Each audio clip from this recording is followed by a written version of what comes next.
Good morning.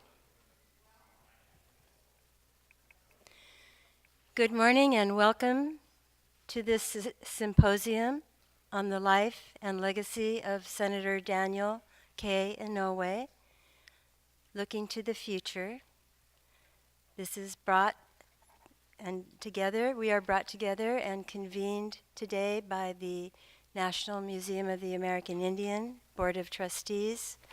I am honored to serve on the Board of Trustees, and I will be the general moderator today for this symposium. My name is Patricia Zell. I had the honor of working with Senator Inouye for 25 years in the Senate, and today we come together to celebrate the Senator's life and the very good work that he did throughout Native America with American Indians, Alaska Natives, and Native Hawaiians. We begin today, as we do all gatherings in Native lands, with a blessing. Before we begin our program, however, I've been asked to call upon everyone in the audience, if you would please, if you have a cell phone, if you would please turn it off so that our proceedings can be broadcast live, which they are being broadcast live on the web, and there won't be any cell phone interference. To give the blessing today, the word in Hawaiian is oli, and we are very privileged to have with us a Native Hawaiian cultural leader and practitioner and counsel. His name is Iokepa De Santos, and he will provide the blessing today. If you would like to stand, Iokepa, please come forward. Thank you.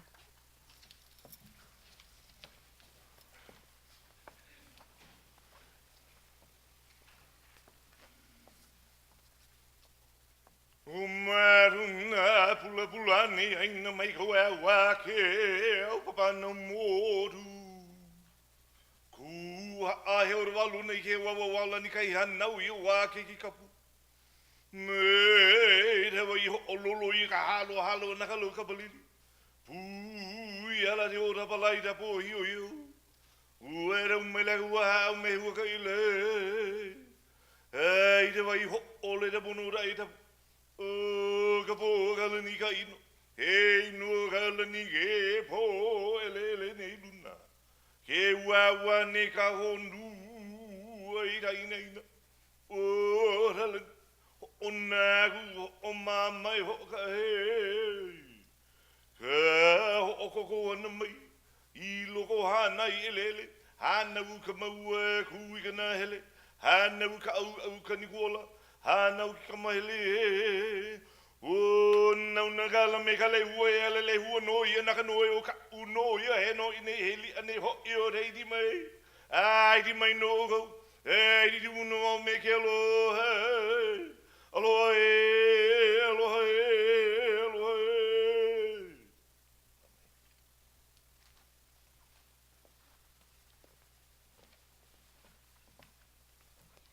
Thank you, Iokepa. Please be seated. I neglected to say that this oli was created in Hawaii, especially for this event and especially to honor the Senator. The words you will see both in Hawaiian and in English, and this will be part of a permanent placement at in the museum on the National Museum of the American Indian Directors Terrace, which will be dedicated in honor of Senator Inouye. To welcome us today and get us started is the director of the National Museum of the American Indian, Kevin Gover.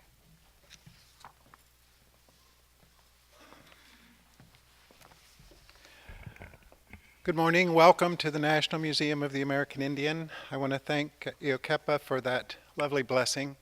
And thank you, Patricia, for your introduction and for moderating our symposium today. As the director of the museum, I'm pleased to welcome all of you to Looking to the Future, the Life and Legacy of Senator Daniel K. Inouye. Welcome to our distinguished speakers, many of whom traveled a long way to be here with us. Welcome to the Native and non-Native leaders and members of government and private organizations in attendance, and welcome to all the people who join us today in the audience and viewing the webcast. We're honored to host this memorable gathering to celebrate the life and accomplishments of Senator Inouye, a great statesman and a great friend to Native peoples. I want to especially thank the Office of Hawaiian Affairs and the National Council of the National Museum of the American Indian for their support in sponsoring this event and honoring the senator. Senator Inouye presided over the grand opening of the National Museum of the American Indian on September 21st, 2004.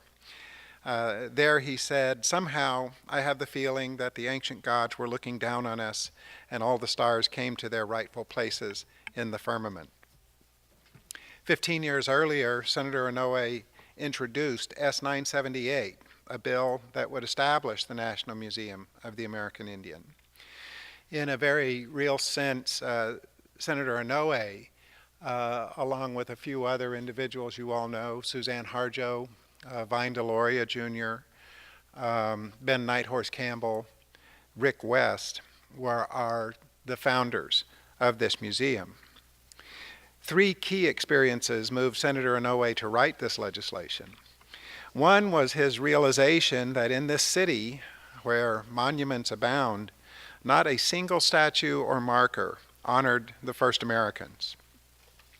He was then overwhelmed by the sheer quantity, more than 800,000 items, of Indian cultural materials amassed by a 20th century private collector, George Gustav Heye, containing everything from Peruvian gold to the standard of Sitting Bull.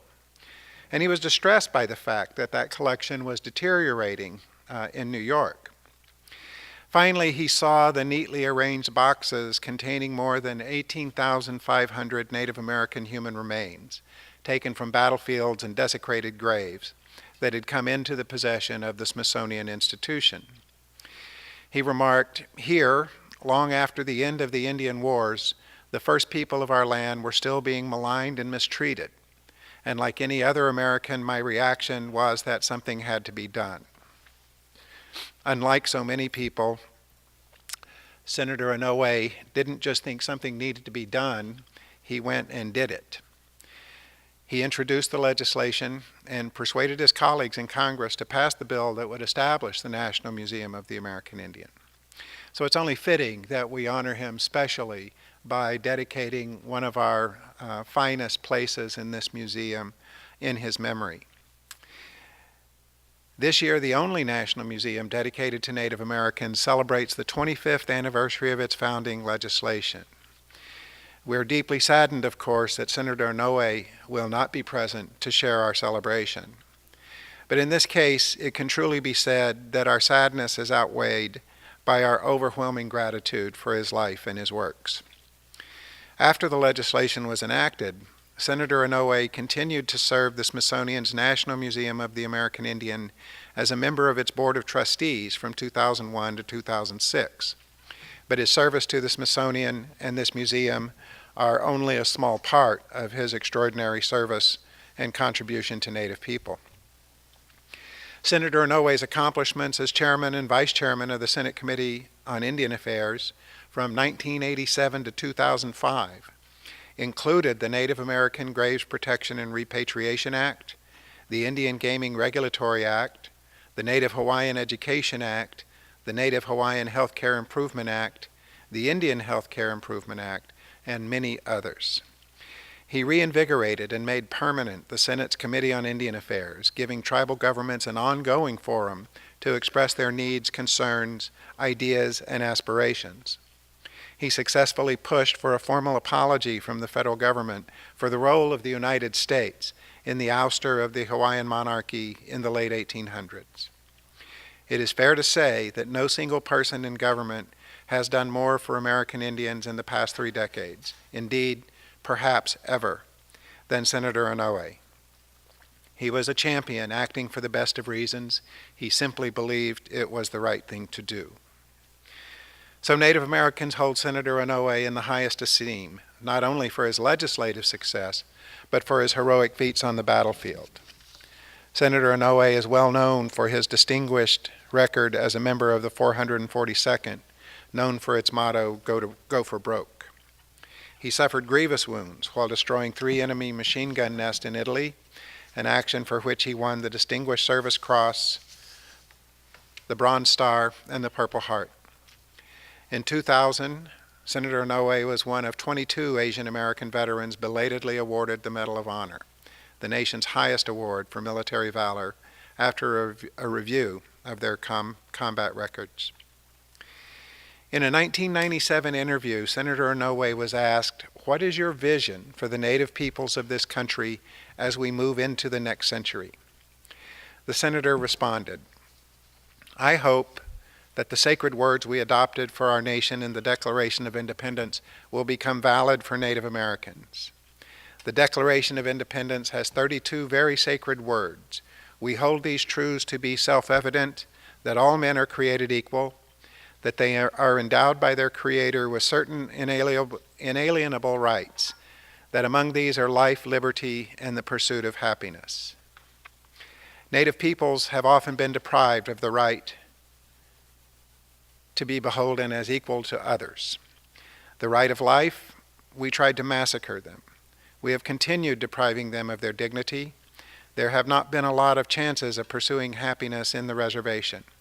My hope is that the 21st century will change that Native Americans will be allowed to pursue happiness." Note that the senator did not say, "I'm going to make them happy. I'm going to do these things for them and lift them up." If nothing else becomes clear today, we should be certain that the senator was only talking about creating opportunity, that he wanted to leave it to Native people themselves to determine their future and to be responsible for their well-being. So his entire career was about the empowerment of Native governments, Native institutions, so that they could determine their own course. And that alone was a wonderful change in perspective from such a powerful and respected leader. So it falls to us as the inheritors of all the good work that the senator did to take up that cause and to see to it that these communities are in fact able to pursue happiness.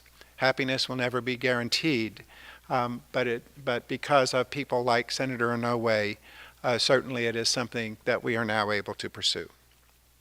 So today we are here to celebrate Senator Inouye's noble and hopeful vision and to build upon and advance his legacy of accomplishment as we move forward through the 21st century. We give thanks for the service of this brave and humble man who defended the United States on the battlefields of Europe in World War II and devoted the rest of his life to ensuring that our nation lives up to its lofty ideals. Senator Inouye rendered distinguished service to his beloved Hawaii, to the United States, and to the Indian nations. Aloha and mahalo, Senator Inouye.